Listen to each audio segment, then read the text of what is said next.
it's your girl Jay Antoinette and welcome back to another video. That's right guys, but before we get into this video, as usual, I am just reminding you to like, comment and subscribe, and if you are new here, hit that notification bell so that you can get all of my bangers when I release them. That's right guys. No, I know I have been missing in action for a little while, but guys, I am still around and I'm still gonna be dropping bangers after bangers. Just guys, be a little bit patient with me. I have some stuff going on, but guys, I'm still here, so still tell your friends and families about my channel so that I can grow, and I appreciate all of my subscribers and my supporters so far as usual. Now today guys, as you can tell by the title, I will be doing a story time. This story is a little dear to my heart and it's not something that I really even talk about a lot with people, but it is an account that I do want to share on my channel. So I hope you guys enjoy this video.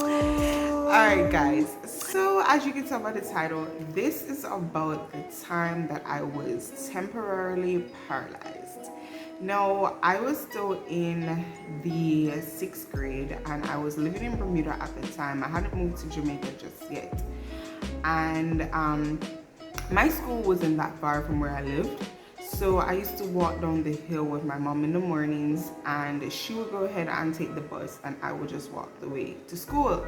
Now, we had come off the hill there, and for all those who know me, I used to live on Camp Hill on Horseshoe Road. Yes, and we were coming down the hill there and we were just about to hit like the back part of where Sousa's is, or the Sousa, I think it's called the Sousa's now, but it was Sousa's at the time. And you know, I kept complaining to my mom, you know, I can't walk. Like, I really couldn't walk. I couldn't move, nothing at all. And she was like, what do you mean you can't walk? And I was like, Mommy, I can't walk. My back is killing me. I cannot walk. And she was like, no Jasmine, this not sound right. Like, let's just try to get you to school and let's see what's going on.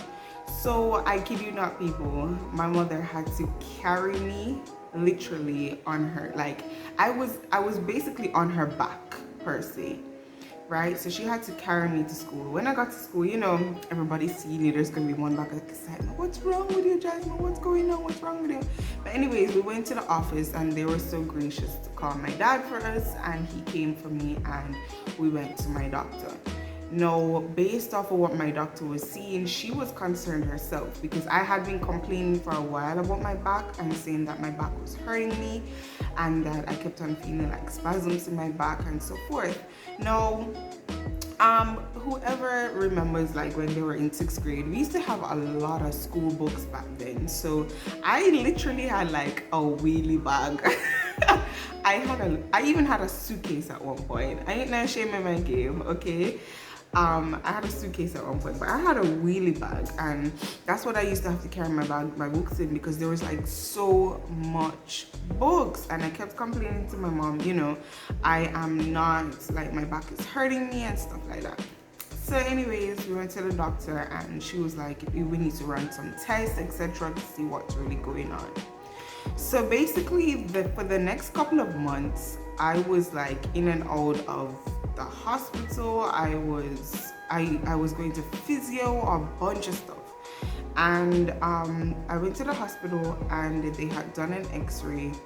And basically what they were seeing at the time was like there was a space between my two discs. There's a picture over here so you guys can get a clearer vision of what it is. So there was like a space between my two discs, and basically what was happening is because those nerves were so exposed, it was causing me to feel that numbness in my legs and the temporary paralysis and so forth. So at the time they had diagnosed me with this right here. They call it spina bifida. But there was one characteristic thing that was not clinically close to what I was having. The fact is that spina bifida, you can see over here, you normally have like a bulge in your back. I had a small bulge, but it wasn't like a huge bulge like what people would have. So basically what happened to me was they prescribed me to the physiotherapy, and in my estimate physiotherapy like really made it worse because I was still feeling a lot of pain. I still was having trouble walking. I remember I used to limp a lot. Like people who know me, they probably may remember this, but I used to limp a lot and it was like extremely painful. I couldn't even explain it to nobody, and my personality when I was younger, I was like extremely quiet either way, so I really didn't complain about a lot of stuff. I thought I was a perfect and beautiful child. Okay, so I didn't really complain about a lot of stuff.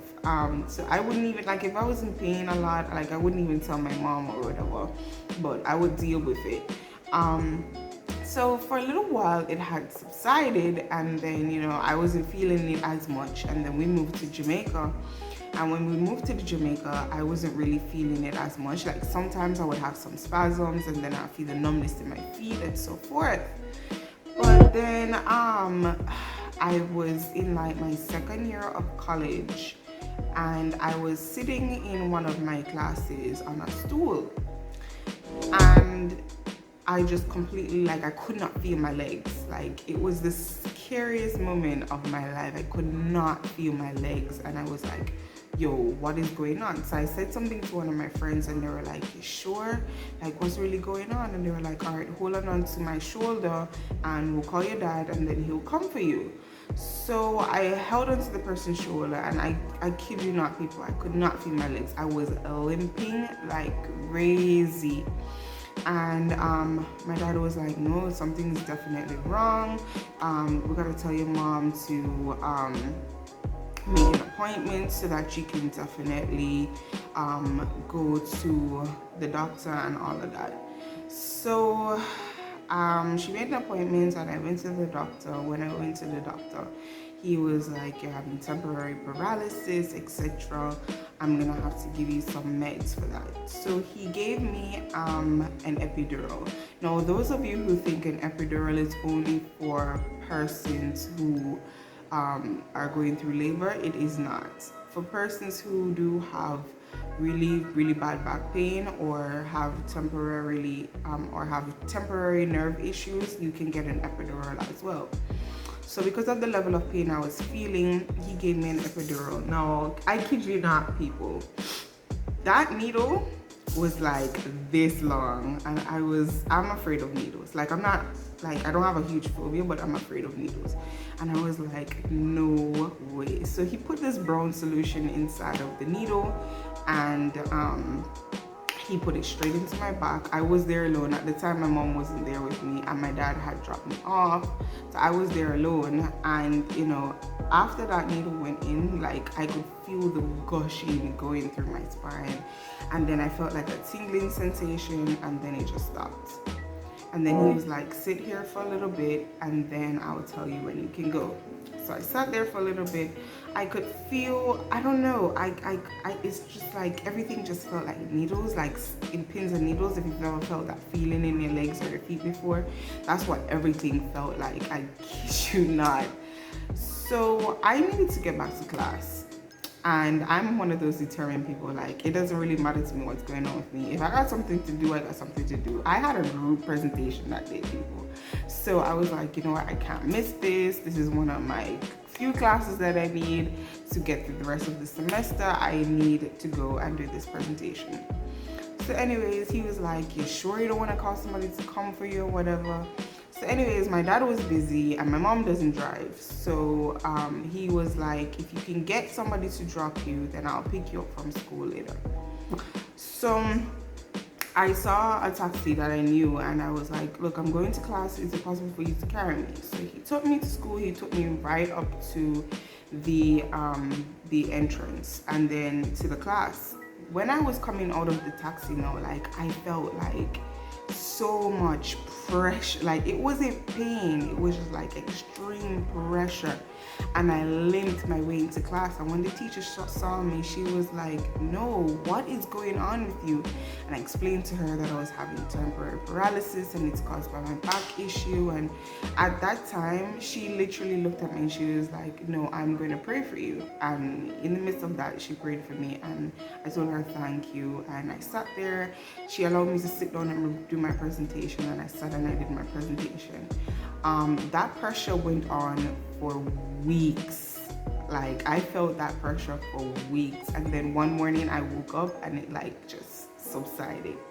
And it was so scary to me because I was like, all this time I was just feeling pain, pressure, pain, and then all of a sudden it just disappeared.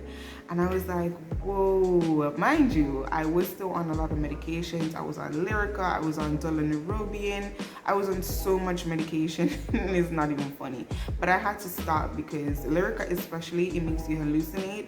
And at one point I was having hallucinations, so I just didn't want to take that anymore. But right now I don't really have a lot of what I used to experience. I don't really have that temporary paralysis. I do now and again feel numbness in my toes and my feet, and like if the time gets really cold, I do feel that sensitivity in my back. But I am just grateful that it wasn't worse than what it was when I was smaller, because can you imagine, I mean, losing any sensory part of your body, your hearing, your smell, your taste, your touch, is just, it drives you crazy. So can you imagine not being able to walk after you've walked basically, half of your life? So I am just grateful that, that is over. And I know many persons may have similar issues to me. I honestly, people said do physio. I tried it. It was terrible for me. It put me in a lot of pain, but I hope you guys do find solutions that work for you. No, I am not cured per se. I still do have my back issue, but it is much better now. So yeah, guys, I hope this story was not too sobby. I didn't really want it to be a sad story. I just really wanted to share that with you guys, an experience that I went through. But I am such in better spirits now, and I'm just happy that I am able to walk, guys. So thanks guys for watching this video. I hope you really enjoyed it. And guys, don't forget to share my other videos and this video as well. I have so much videos out. As I said, guys, I do lifestyle content. I also do makeup, PCOS videos, and next month is PCOS awareness month, so I do have some bangers coming up for that. So if you know anybody who has PCOS, guys, tell them to stay tuned for that. I do want to take this time to shout out two persons.